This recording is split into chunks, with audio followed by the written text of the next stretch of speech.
अमृतं युगे युगे अव्यवादये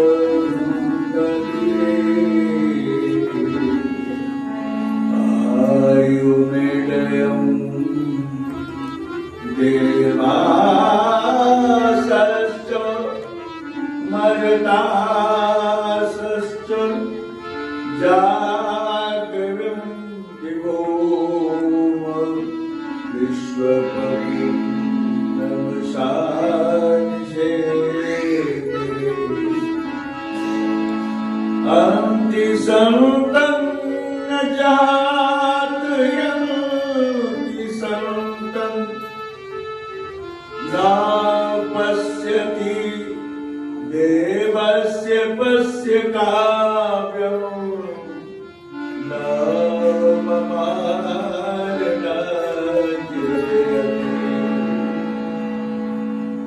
मूल ध्यानं गुरुर्मूर्ति पूजा मूलं गुरुपदं मंत्रमूलं गुरुर्वाक्यं मूलं गुरुकृपा। बोले प्रेम संत कबीर साहिब की जय। जोर से बोलिए प्रेम से कबीर साहिब की जय। आइए आवाज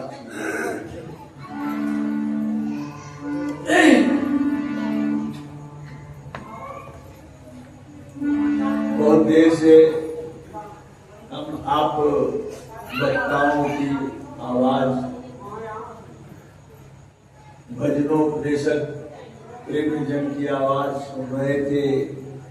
कर्णप्रिय था, ज्ञान युक्त था, प्रेम में सना हुआ, बहुत सुंदर लग रहा। और बंदी छोड़ कबीर साहब इस संसार में प्रेम का प्रकाश, प्रेम न बाई उपजय, प्रेम न हाट बिकाए, राजा प्रजा जिगिर उचय, शीश दे ले जाए। प्रेम हाट बाजार में बिकने वाली चीज नहीं है कि उसको मोल खरीदा जाए। चाहे राजा हो या रंग हो, गरीब हो, उन सबों को शीश देकर लेना पड़ता है। शीश देने का मतलब रावण की तरह शीश को काट कर चढ़ा देना नहीं। ये कथा प्रचलित है। उस तरह से शीश देने की बात नहीं है गुरु दरबार में। शीश दे ही ले जाए। शीश देने का अभिप्राय है कि अपने संपूर्ण अहंकार को गुरु चरणों में समर्पित कर देना। इसलिए कबीर साहब का जहां भी आप फोटो देखेंगे, तस्वीर देखेंगे, छवि देखेंगे, तो इस प्रकार से लिखा रहेगा। लोग सोचते हैं कि इस प्रकार से आशीर्वाद दे रहे हैं। नहीं नहीं नहीं, बात नहीं है। कबीर साहब ये इशारा कर रहे हैं कि देखो भाई, गुरु के चरण में इस तरह समर्पित हो जाओ जैसे अहंकार रूपी तर्जनी क्रोध में, अहंकार में प्रयुक्त होता है। जब आपके अंदर क्रोध की अग्नि भड़कती है, तो आप इसी उंगली का संकेत करते हैं, मैं तुम्हें देख लूंगा, मैं तुम्हें देख लूंगा। और ये इस संसार में प्राणधारी जीवों को जीने का एक आधार बन गया है, जो कालमुखी है। अहंकार जब मनुष्य के अंदर आता है तो वह काल मुस्कुराते हैं, कहते हैं कि वाह अब मेरे कर्ज पे आने वाला है ये। इसी में ऐसे में इसे ले लूंगा जैसे बिल्ली चूहे के बिल के सामने खड़ी होकर चूहे के इंतजार में रहती है। जैसे ही बाहर निकलेगी मैं घर कर जाऊंगी, वैसे ही काल सबके मस्तक पर खड़ा है और होश नहीं है किसी को, अपने जीवन का होश नहीं है। वह तो केवल मनोरंजन के पीछे दिन रात परेशान है। मन जहां लग जाए, मन जिसमें तृप्त हो जाए, पर आज तक उदाहरण है कोई व्यक्ति मन को खुश नहीं कर सका है। चाहे जोगी हो, सन्यासी हो, दरवेश हो, कोई हो, इस मन को खुश करने वाला आज तक कोई नहीं जन्म लिया। क्यों नहीं हुआ जन्म लिया? इसलिए नहीं लिया कि वह तो काल का तो ये जीवात्मा सारे भोजन है, सबको काल चवेना वाली स्थिति है। कुछ हाथ में है, कुछ मुट्ठी में है, और काल जो है अपने हाथ में कुछ गोद में रखा है कि मैं थोड़ी देर बाद से खाऊंगा, लेकिन खाऊंगा जरूर। इसलिए काल की जीव संसार में इसके भरोसे जीता है। काल की जीव संसार में इसी तर्जनी के भरोसे संसार में जीता मरता रहता है। जिसने इसका प्रभाव समाप्त कर दिया, पौवारा हो गया जिंदगी का, फिर तो सदगुरु शरणागत हो गए। सदगुरु के हैं वो, उसको उसके सामने काल भी अपना सिर झुका देगा। काल के माथे पांव दे, सदगुरु का उपदेश। काल के माथे पर पांव रखाकर सदगुरु प्राणधारी जीवात्मा को सतलोक पहुंचा देते हैं, परमानंद में मिला देते हैं। उनके जीवन में दैविक और भौतिक ताप जो है, दुख जो है, समाप्त हो जाता है। लेकिन मजे की बात यह है कि जीव तो चेतता नहीं, वचन से क्या तो देता है, लेकिन हृदय से नहीं कहता कि मैं जो हूं, मैं सदगुरु के शरण में आ गया हूं, मैंने अहंकार का नमन कर लिया है। ऐसा कोई नहीं कहता। ये विडंबना है।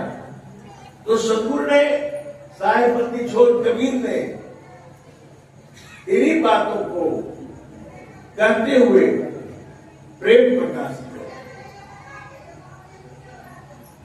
इसलिए कहा कि प्रेम न बाड़ी उपजे, प्रेम न हाथ बिगाए, राजा प्रजा जही रुचे शीश दे ले जाए। राजा हो या प्रजा हो, कोई भी हो, अपने शीश को देकर ही ले जा सकता है, मस्तक काट कर नहीं। यानी अहंकार को चरणों में समर्पित कर देता है, अपना आपा समाप्त कर लेता है गुरु चरणों में। मेरा मुझको कुछ नहीं, जो कुछ है सब तोल, तेरा तुझको सौंपता क्या लागत है। मेरा क्या है संसार में, वैसे भी नहीं है।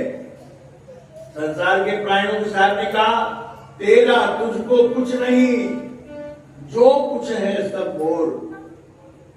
अरे मेरा मुझको सौंप दे, क्यों धड़कन जिया तोड़। मेरे ही वस्तु को मुझे समर्पण करने में तेरा कलेजा क्यों धड़कता है, धक धक क्यों हो रहा है? इसका मतलब तुम अज्ञान के कोट में फंसे हुए, समर्पण भी नहीं कर सकता। हे प्रभु, सब कुछ आपका है, मेरा कुछ नहीं। अगर ये हृदय से समर्पण कर दे तो फिर जमलोक से जमराज नहीं आएगा, काल नहीं आएगा। काल के हाथ से उसकी श्वासा, उस गुरु प्रेमी की श्वासा को काल से हाथ छीन कर सदगुरु अपने हाथ में ले लेंगे। लेकिन क्या है कि सारे संसार के प्राणी काल की ही चबेना बनना चाहते हैं।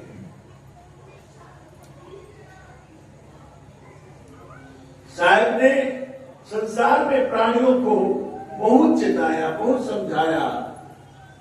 मैं बार बार इस बात को कहता हूं, जेते पत्र बृहस्पति और गंगा के रेणु, पंडित बेचारा क्या करे, कबीर कहीं मुख बने।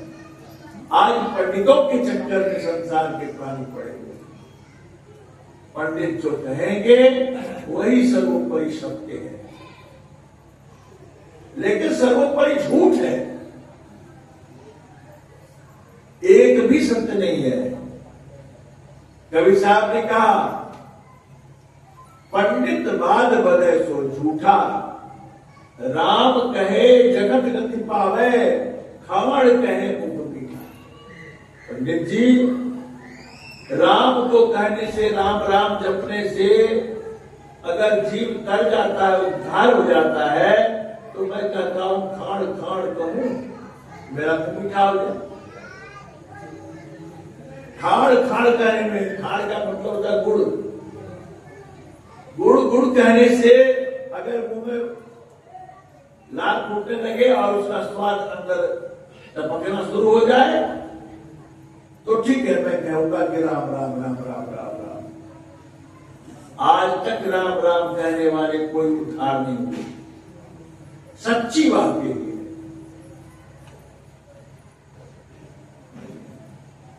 पावक कहे अंग जो डाहे, जल कहे तृषा बुझाई, भोजन कहे भूख जो आ जाए तो दुनिया कर जाए। भोजन सामने रख दो पंडित जी, और वो भोजन भोजन भोजन, क्या तुम्हारा पेट भर जाएगा? अगर तुम्हारा पेट भोजन भोजन करने से भर जाए तो मैं भी कहता हूं राम राम कहना शुरू कर दूंगा। ये बात साहब ने कही, पावक कहे अंग जो डाहे, जल कहे तृषा बुझाई। पावक यानी अग्नि, आग आग आग आग कहने से अगर शरीर जलना शुरू हो जाए तो मैं कहूंगा कि आग राम राम कहने से मुझे तृप्ति मिल जाएगी, परमात्मा मिल जाएंगे। ये सरासर गलत है। पंडित बाद में सो झूठा है, पर जितनी बातें तुम कह रहे हो वो सारी बातें झूठ है।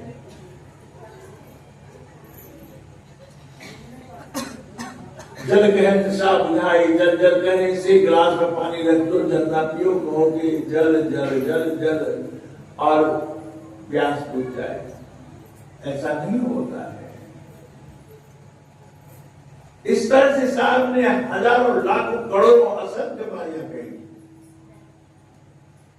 जेते पत्र बृहस्पति और गंगा के रेणु, पंडित बेचारा क्या करे, कबीर कही हुआ है। कबीर साहब कहते हैं में कि जितना इस पृथ्वी पर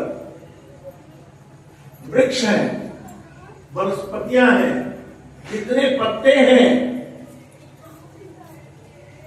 मैं कहता हूं कि जेते पत्र वनस्पति और गंगा के रेणु, गंगा में जितने बालू के कण हैं, रेत हैं, एक मुट्ठी बालू कण को उठा लीजिए, आप गणना नहीं कर सकते कि वह कितने हैं। और साफ कहते जितने बालू के कण हैं धरती पर, उतनी पानी कहा हो। जेते पत्र वनस्पति, जितने दुनिया के सृष्टि में जितना वनस्पति है, वृक्ष है, उनके जितने पत्ते हैं उतनी पानी का हो। जेते पत्र वनस्पति और गंगा की रेणु, पंडित बेचारा क्या करे, कबीर कहे पंडित क्या करेंगे, उनके समझ से परे है।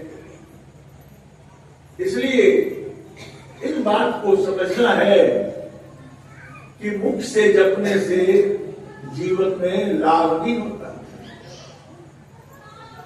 थोड़े बहुत मनोस्थिति में थोड़ा सा लगता है अच्छा, लेकिन वह जो अवस्था है मन से ऊपर की अवस्था, वो नहीं पा सकते।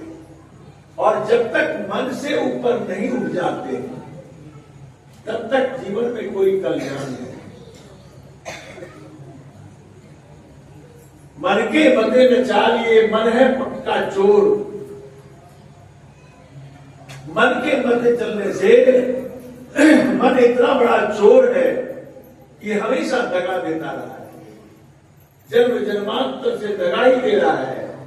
और मनुष्य सोचता है कि मैं तो मन के आधार पर मनोरंजन करके मैं प्रकृति का, सृष्टि का आनंद भोग रहा हूं।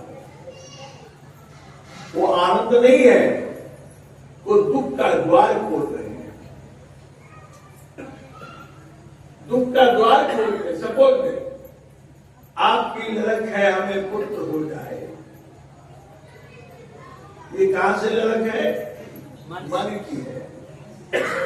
और मन की ललक को पूरा करने के लिए आप सत्य को छोड़कर असत्य की ओर बढ़ जाते हैं। लेकिन वह मनोरंजन पाकर भी अगर पुत्र कुपुत हो गया तो हो ही जाता है। पुत्र हो गया पिता को, अब ये पता नहीं है पिता को यह कौन सी जोनी से आया है, पूर्व जन्म में हमारे कौन थे, यह पता तो है नहीं। लेकिन मन के स्तर पर वो सोचता है कि हमारा पुत्र है। दूसरों के अपुत्र हो गया तो दूसरे के पुत्रों से प्रेम नहीं है। अपने पुत्र के सामने दूसरे के पुत्रों को अगर कोई थोड़ी सी झंझट हो गई, दूसरे के पुत्र को पकड़ करके पीट भी डालेंगे। अकेले में पीट डालेंगे। तो ये हो गया, इधर हो गया क्या? राग और द्वेष। राग होने से यानी ममत्व होने से द्वेष की उत्पत्ति होती, ईर्ष्या की उत्पत्ति होती। जहां राग है उसी के पृष्ठ भाग में द्वेष है। इसी प्रकार से ना बना ये संसार में मनोवृत्तियां उत्पन्न होती हैं और मनसा को, मन की मनसा को प्राणी पकड़ नहीं पाता है। साहब ने कहा कि भाई ये मन मनसा को मांझे नहीं, बोल चाहत है दास। मन और मनसा को नहीं मंचता है और दास दिखाने लगे अपने आप को, और दास बनने के लिए चाहते हैं। कैसे बनेगा दास? दास तो वही होगा जो कि मन और मनसा को बांध लिया है, इन दोनों को समाप्त कर लिया है। तो मन के ऊपर उठना है। सदगुरु ने कहा कि इस मन को समझो, कितने तुम्हारे जन्म हो गए, संख्य बार हो गए होंगे जब से सृष्टि बनी है, संसार बना है, और तब से ही प्रभु से पिछड़ी हुई आत्मा इस संसार में भटका खा रहे हैं। काजल की कोठली से बच के निकल जाना कोई साधारण खेल नहीं है। इस कोठली में काजल भी लिपा हुआ हो और आपको बंद कर दिया जाए और बोलना चाहेंगे तो दरवाजे में भी ताला लगा हुआ है, कहीं कहीं तो दाग लग ही जाएगा। इसलिए काजल की कोठली से निकलना कठिन है। साहब ने कहा कठिन काल से बांचा जाओ, गहो शब्द टकसारा, कहे कबीर अमर तेरी राखो, मानो शब्द हमारा। कठिन काल से, इस मन रूपी काल से अगर तुम बचना चाहते हो तो हमारे टकसार को समझो। टकसाल क्या है? कबीर साहब के लक्ष्य को समझो, सदगुरु के लक्ष्य को समझो और लक्ष्य भेदन में जुट जाओ। जो व्यक्ति सदगुरु के लक्ष्य का भेदन नहीं करते और उसमें जुटे भी नहीं है, वो इस धरती पर जन्म ले ना ले बराबर है। इसलिए सदगुरु कबीर साहब ने संसार के प्राणियों को निष्पक्ष होकर कहा। उन्हें कोई लाभ अपेक्षा नहीं था। वो केवल धन जमा करने के लिए चेहरा नहीं बनाते थे, वो डायरेक्ट ज्ञान प्रकाश करते थे, बातें कटु सत्य करते थे। चाहे वो हिंदू हो, मुसलमान हो, सिख हो, ईसाई हो, किसी भी संप्रदाय मत मजहब के प्राणी को ना हो, सबके लिए एक तरह से कहा उन्होंने। यही कारण है इस संसार में वो अपना प्रकाश कर पाए। भले भले संसार के प्राणी ना माने, लेकिन उनके शब्दों को गाना पड़ता है, उन्हें गाना पड़ता है। आज कोई भी सत्संग, कोई भी मत संप्रदाय के लोग हो, बिना कबीर साहब के भजन से उसका कार्य पूरा नहीं होता है।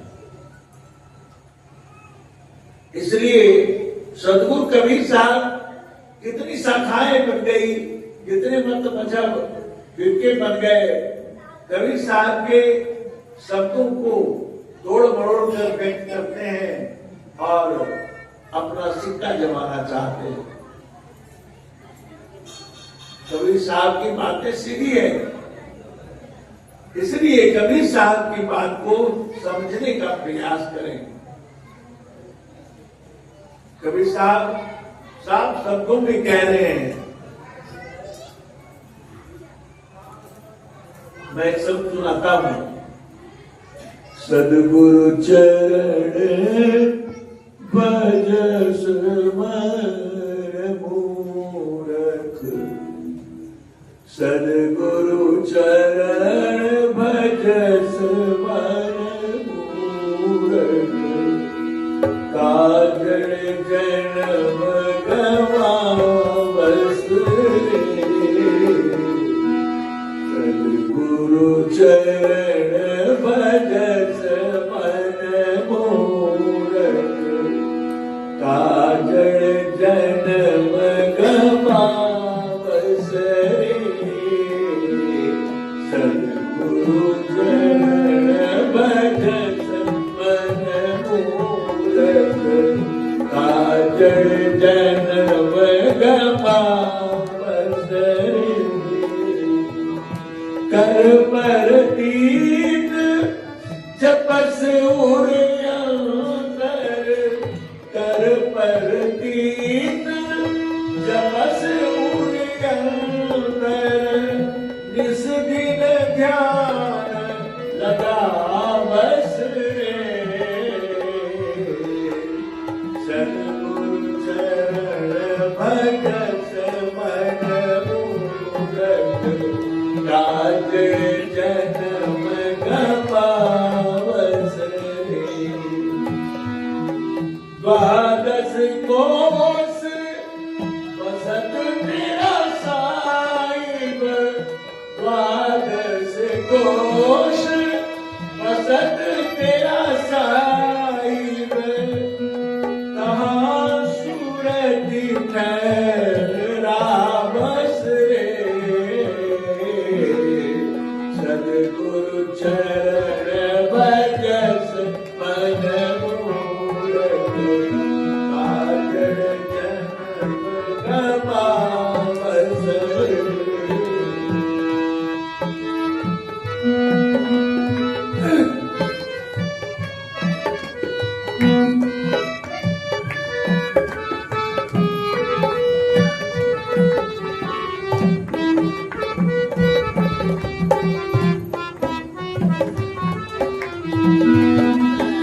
त्रिपुटी नदिया अगम पंथ है, त्रिपुटी नदिया अगम पंथ है, बिना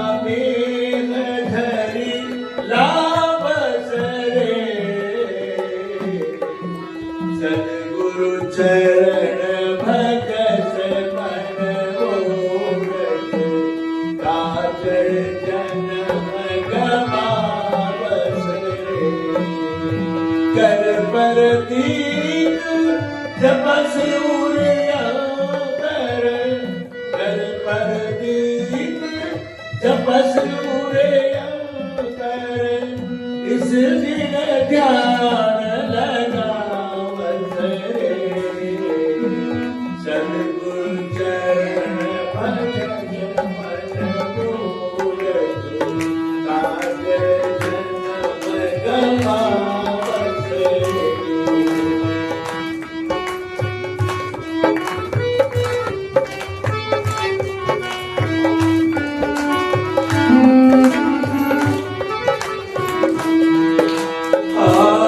दामिनी दमकत अमृत बरसत दामिनी दमकत अमृत बरसत अजब रंग दर्शावत रे दामिनी दमकत अमृत बरसत दामिनी दमकत अमृत बरसत अजब रंग दर्शावत रे सद्गुरु चरण भजत मन मूरत काजल जन्म गवावस रे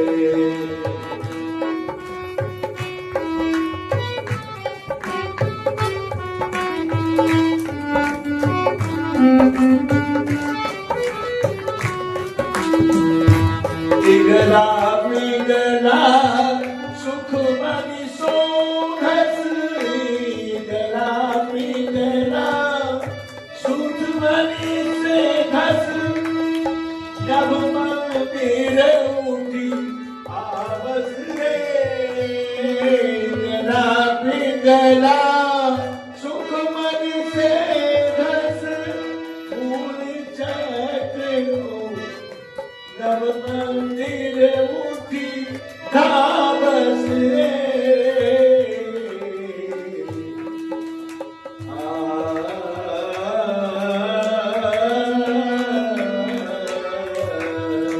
लागी रहे सूरत की डोरी लागी रहे सूरत की डोरी सुख में शहर बसावस रे लागी रहे सूरत की डोरी सुख में शहर बसावस रे बंकनाल उर चक्र सोदिगे बंकनाल उर चक्र सोदिगे मूल चक्र फहरावस रे सद्गुरु चरण भजत मन मूरत काजल जन्म गवावस रे कर पर दीन जपस उरिया कर इस दिन ध्यान लगावस रे कर पर दीन जपस उरिया कर इस दिन ध्यान लगावस रे सद्गुरु चरण भजत मन मूरत काजल जन्म गवावस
जा गावस रे कौनेश्वर जा गावस रे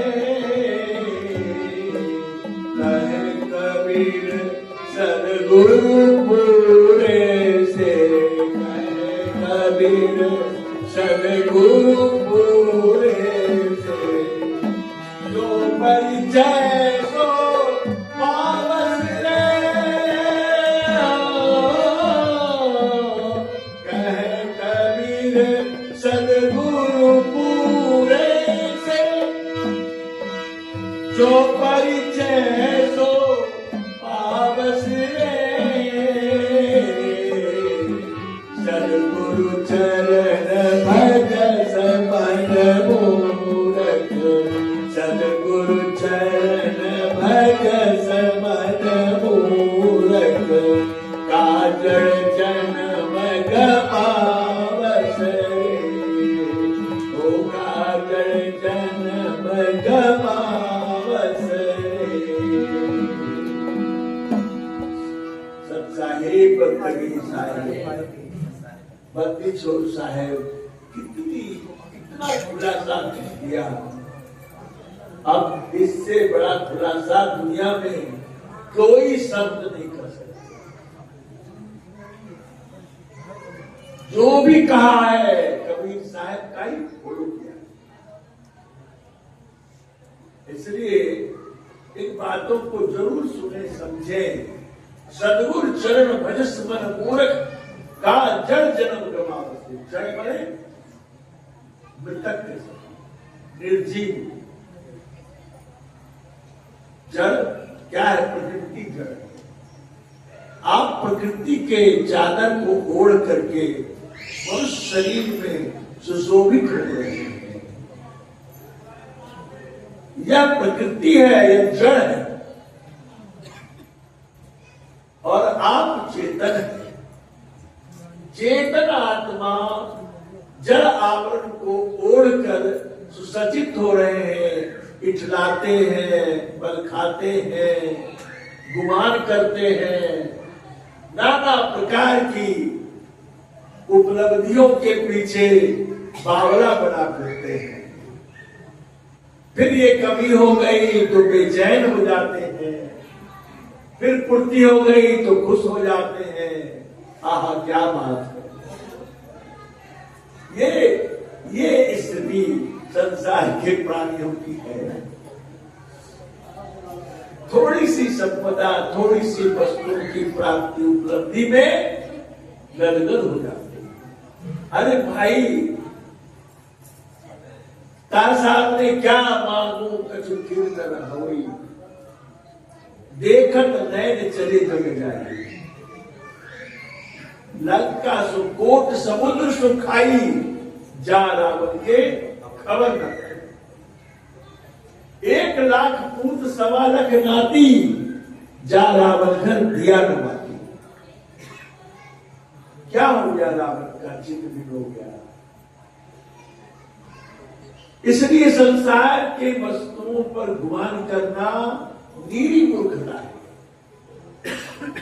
और इसी मूर्खता पर आज देश देश में लड़ रहे हैं। विश्व में हम हमारे का झगड़ा मचा हुआ है। वह देश कहता है कि मैं बड़ा हूं, वो देश कहता है मैं बड़ा हूं। सभी एक दूसरे पर हॉबी होना चाहते हैं।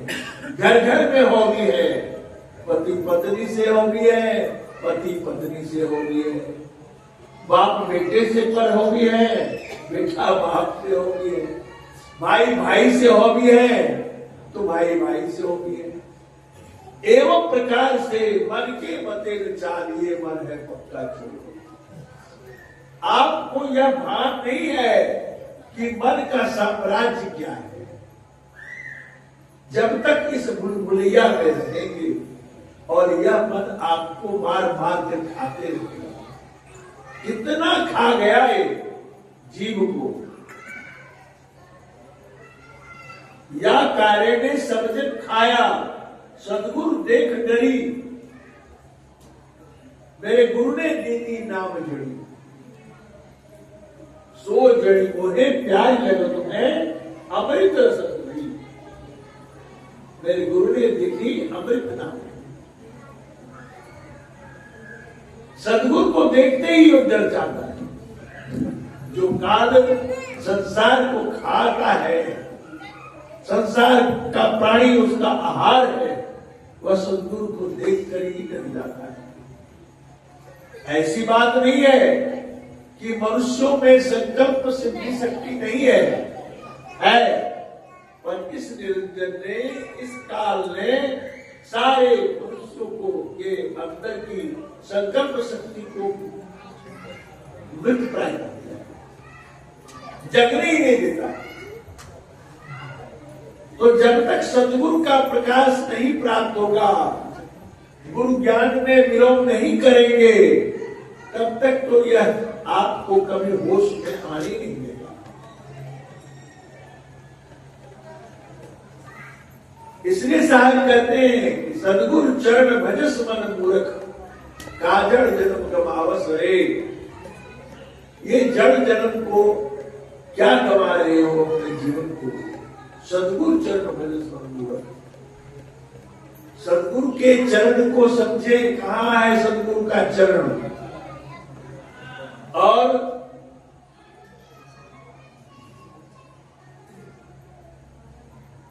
भजस मन मूर्ख, क्योंकि मनुष्य मन के तल पर ही जीता पड़ता है। तो आप जहां हैं वहीं से न चलना शुरू करेंगे। आप बरेली से चल के आए, अपने घर से चल के आए, गुरु के दरबार में बैठे हैं, तो वहां से शुरू किया चलना। उसी तरह से आप जहां हैं, मन के तल पर हैं, तो मन से ही चलना शुरू होगा। इसलिए कवि साहब ने कहा, सदगुरु चरण भजस मन मूर्ख। हे मन मूर्ख, सदगुरु के चरण का वो भज। भज का अर्थ होता है, आपको मैं बता दूं फिर से, कि मकार से मौ अक्षर होता है। उस मोह से अर्थ होता है माया, मोह और ममता, जो संसार में सबसे बड़ा दुख का कोट खानी है। अगर उस मां का मस्तक खोल दिया जाए, क्या हो जाएगा? भव। मकार हो गया तो रास्ता खुल गया। सदगुरु के लक्ष्य में लक्षित होते ही रास्ता खुल गया। अब तो कह रहे कि भागो। भज का मतलब भागो। इन माया ममता और मोह से ऊपर उठकर भाग चलो। अगर नहीं भागते हो, सोडा वाटर की तरह ठेपी खोलते ही उठता है ऊपर, फिर सात तो कुछ चला जाता है। ऐसे कब तक रहोगे? यह जिंदगी है नहीं है, यह नर्क है। तो कहते भागो। मेरी सुरत सुहागिनी जागई, कातु सोमत मोह निंद में, मकार है, मोह निंद में उठी के भजनिया में लागी। भजनिया में लागी। भजन का अभिप्राय वही है, भागो। मस्तक खुल गया, मोह का मस्तक खुल गया, भागो। और जौ का भजन, जौ का मतलब जाओ, लाइन क्लियर है, रास्ता साफ है। अब तो निरंत होना है ना, तदाकार ही तो होना है। तीसरे इस अक्षर में, इस शब्द में, भजन रूपी शब्द में एक ही अक्षर बाकी रह गया। नौ से निरंत हो जाना, जैसे चीनी नमक में घुलकर, पानी में घुलकर पानी समान हो गया, एक हो गया।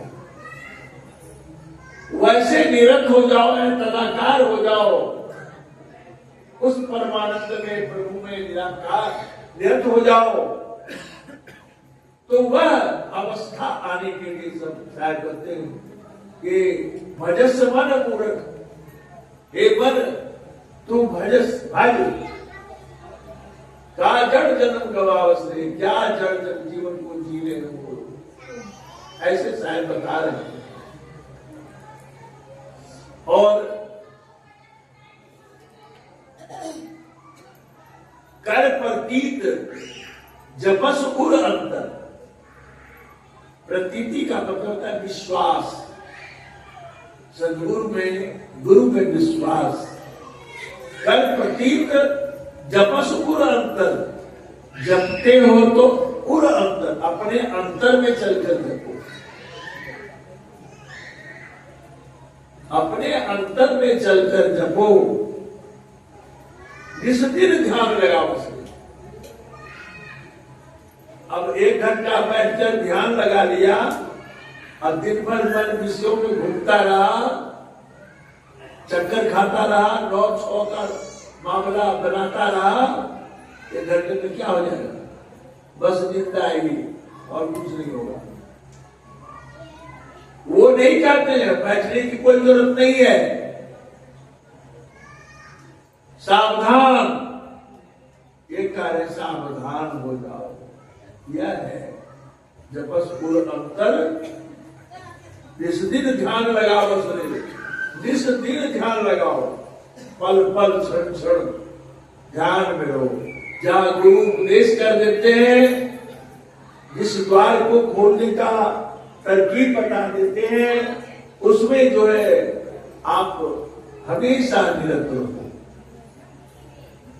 12 कोस बसंत तेरा साहिब, 10, 2, 12, 12 कोस पर तेरा साहिब बसा हुआ है। ये वैदिक बात है, इसलिए यह शिष्यों को बताई जाती है। आपका साहिब, आपका परमात्मा कहाँ है, किस हाल में, कैसा है, आपकी आत्मा किस हाल में है, ये बताया जाता है।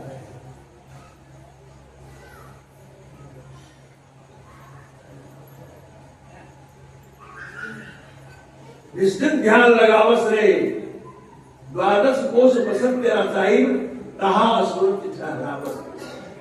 सुरति अभी क्या है? सुरति करते हैं आत्मा की चेतन शक्ति को, उसको मन जो है इस तरह से बांध कर इंद्रियों के माध्यम से, इंद्रियों के विषयों में लपेट कर घसीटता रहता है, कभी यहां कभी वहां कभी वहां, ये वो, इसी में जीवन जा रहा है। तो कहते हैं कि कहा 12 कोस बसंत तेरा साहिब, कहा स्वर्ग ठहरावस रे, जहां अपनी चेतना को, यानी ख्याल को, अपनी यादों को, आपकी याद क्या है?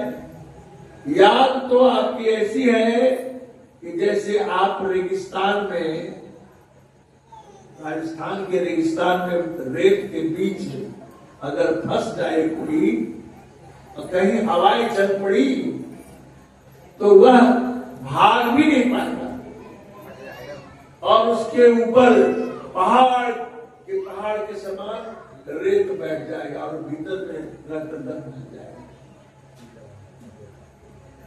ये सावधानी रखनी पड़ती है, हवाएं ना चले तो तह खाने में बंद होकर तो टूट के बन जाता।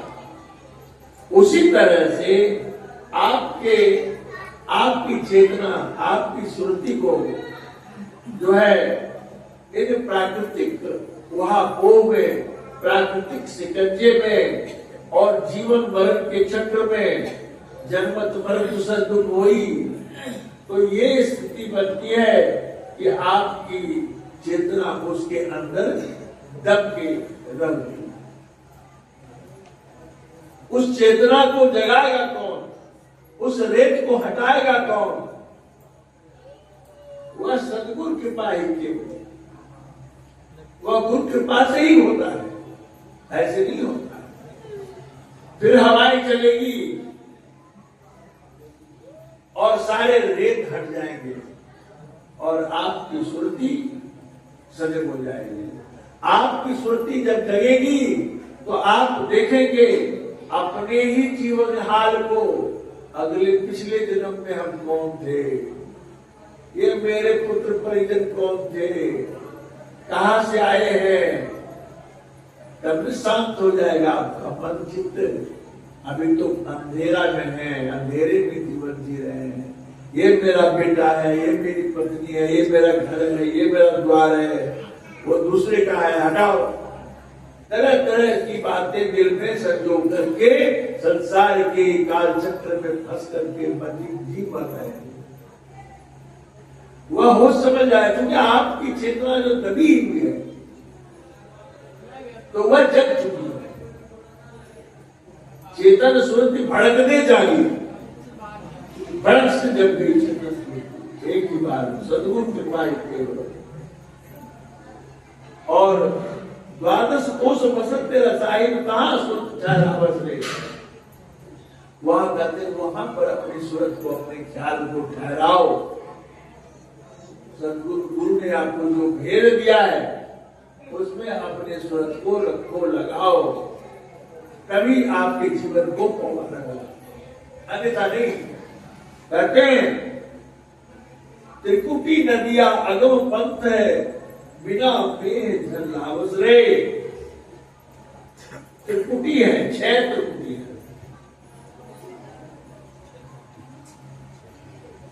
त्रिकुटी कहते हैं 2 धारा जब एक में मिल जाती है तो वह त्रिकुटी बन जाता है। 2 तो हो गई, इंगला और पिंगला, अब बीच में सुषमना है, तो सुषमना की धारा प्रस्फुटित तो हुई, तो त्रिकुटी कहलाती है। त्रिकुटी नदिया अगम पंथ है, वह रास्ता जो पथमल रास्ता वह अगम है, उसका गम नहीं पा सकता कोई, इतना था। बिना मेह झर जावसरे, बिना वर्षा का, बिना मेघ का, बिना घटा का, वहां बरसती होने लगी। इस हाल में चेतन आत्मा तृप्त होने लगती है। दामनी दमकत अमृत बरसत, दामनी दमकत अमृत बरसत, अजब रंग दर्शावस रे। उस रंग का वर्णन नहीं है, वाणी द्वारा कह नहीं सकते, वो कितना अधिक आनंद है। दामनी दमकत अमृत बरसत, बिना अजब रंग दर्शावस रे। पिघला पिघला सुषुमन से रस, नव मंदिर उठावस रे। नव का अर्थ है आकाश, वह चेतन आकाश में उठ करके और चलती। चेतन आत्मा चेतन आकाश में, चेतन अवस्था से चेतन सदगुरु के लक्ष्य में भेदन करके चेतना लय हो। पंकनाल उर चक्र शोध के मूल चक्र पैदा बसरे। पंकनाल जहां संधि स्थान है, मेरुदंड के सहारे उर्ध को जाने में जो संधि स्थान है उसे बंकनाल कहते हैं। तो बंकनाल उर चक्र शोध के, अपने इन सारे चक्रों को शोधते हुए, मूलाधार, स्वादिष्ठान, मणिपुरा, कणाहत, विशुद्ध, आज्ञा चक्र, प्रबंध, ध्यान, संत, ये अष्टचक्रा नव द्वारा देवा नाम पुरोज्ञा तस्याम हिरण्य कोश स्वर्गा ज्योतिषा। अष्ट चक्रों से सुसज्जित अजितपुरी अयोध्या नाम की नगरी शरीर है। इसमें आत्मा राम बैठे हैं। मूलाधार में गणेश जी है, जहां गुदा मार्ग है उससे थोड़ी ऊपर। उसके बाद योनि मार्ग में ब्रह्मा जी बैठे हैं, नाभि चक्र में विष्णु जी बैठे हैं, उसके ऊपर हृदय चक्र पर शिव जी बैठे हैं, और कंठ चक्र में आदि शक्ति बैठी है, और और निरंजन बैठे हुए हैं, और ऊर्ध में 10 द्वार से ऊर्ध में बस सदगुरु बैठे हुए हैं बंदी छोड़। शायद कभी वहां से आपकी चेतना को ऊर्ध ले जाए। यहां तक तो काल ही है, नख से सिख तक काल निरंजन का अर्थान है। अंतरंग भक्ति की बातें कही कहते हैं।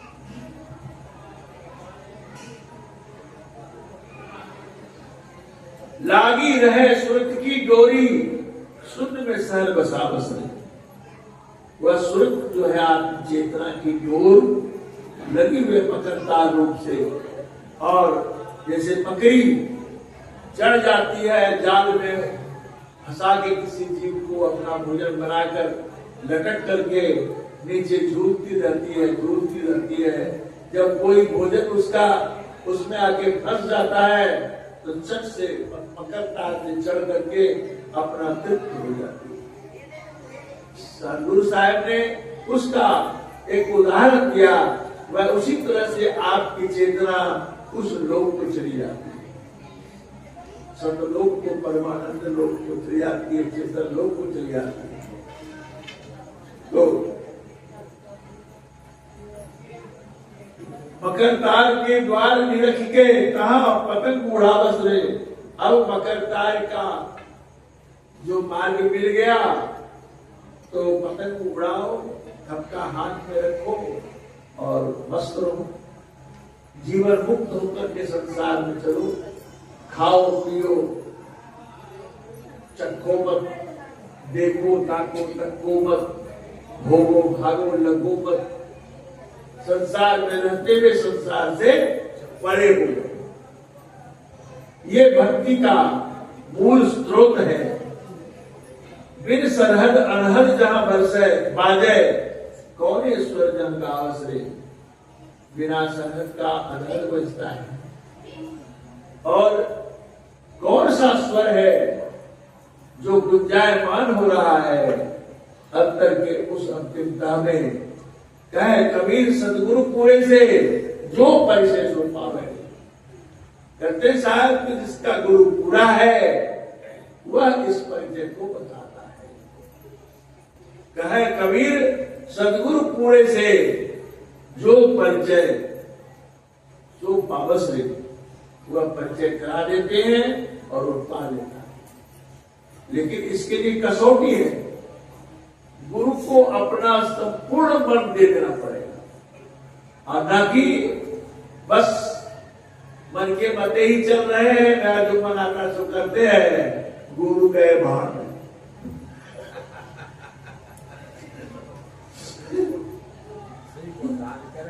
शायद ने कहा कि जब मैं था तब गुरु नहीं, अब गुरु है हम नाई, प्रेम गलियति सागरी तामे दोन समाई।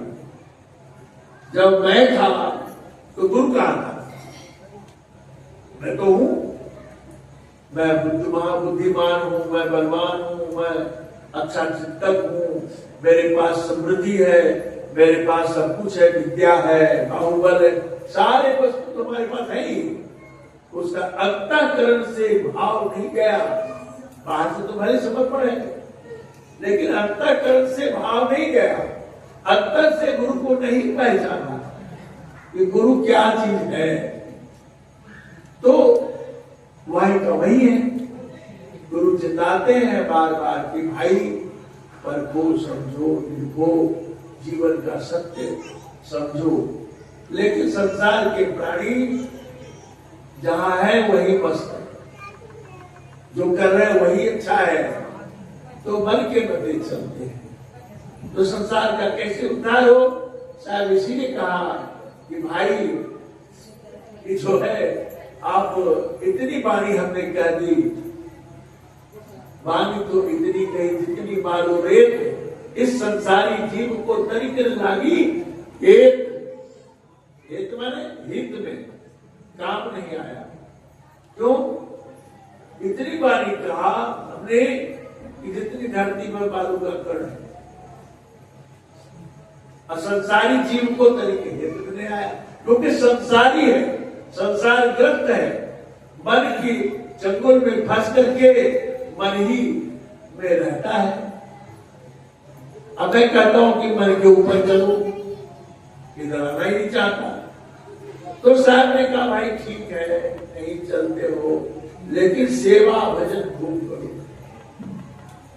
सेवा भजन करोगे तो हाथ, गुरु का हाथ छूट करके मझधार में बह नहीं जाओगे, छाट भी लेगा वो, जाल फेंक करके छाट के गले ऊपर कर लेगा, उसमें बरने नहीं देगा। ये बात तो जरूर है। इसलिए खूब सत्संग कीजिए, खूब संतों की वाणी सुनिए और भजन कीजिए और सेवा सेवा कीजिए। सेवा से सत्संग मिलेगा और सत्संग से भजन की प्राप्ति होगी।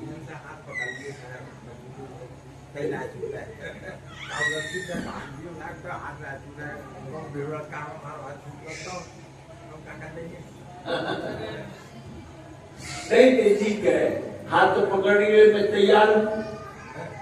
मैं तो साहेब का घूमता हूँ, उनकी वाणी घूमता हूँ, उनकी आत्मा से प्रार्थना करता हूँ कि भाई साहेब के ज्ञान को समझो, आ जाओ, साहेब की शरण पे लग जाओ।